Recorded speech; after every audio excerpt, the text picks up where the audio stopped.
يا لاد ضاعن يا هل الفزعات فاليوم الكبير، الشعر فيكم لحظة حاضح ما قدم عذر، إن كان ما شوشتكم يا لابتي ما في خير، أمجادكم مثل البحر والشعر في راسي بحر. قناة رائد تيفي. يا لاد ضاعن يا هل الفزعات فاليوم الكبير، الشعر فيكم لحظة حظها ما قدم عذر، إن كان ما شوشتكم يا لابتي ما في خير، أمجادكم مثل البحر والشعر في راسي بحر. في محل انفاحكم بدا يجاوي نحل اصدار الدواحق قبليه، مرحبا بالليلة فالحفل ضوي، مرحبا بالضيوف انا والنار حيه، عند زعلان ينطح وجه البلاوي، ابلج المطنخ وقفوا بهنديه، طالح ابن الهيدا ما يرحم وياوي، نكرم ما خاف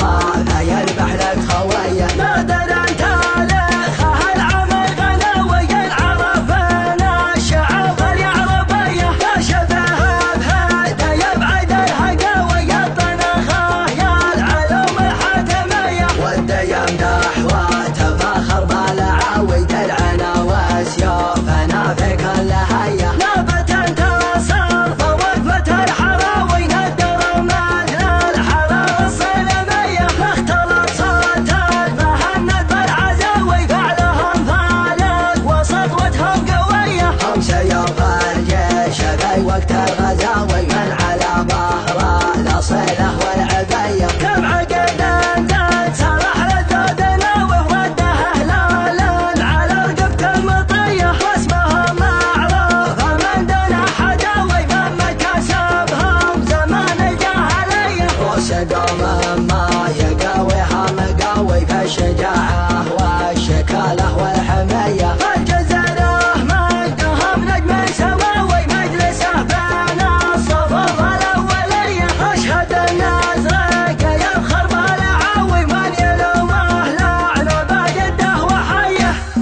يا لاد ضاعن يا هل الفزعات فاليوم الكبير، الشعر فيكم لحظة حظها ما قدم عذر، إن كان ما شوشتكم يا لابتي ما في خير، أمجادكم مثل البحر والشعر في راسي بحر. في محل انفاحكم بدا يجاوي نحل اصدار الدواحق قبليه، مرحبا بالليلة فالحفل ضوي، مرحبا بالضيوف انا والنار حيه، عند زعلان ينطح وجه البلاوي، ابلج المطنخ وقفوا بهنديه، طالح ابن الهيدا ما يرحم وياوي، نكرم ما خاف يذبح لك خويه، نادر انت لخه العمل غناوي، العرفان الشعب اليعربيه، يا شبه بهيدا يبعد الهقاوي، الطنخه يا العلوم الحاتميه، وده يمدح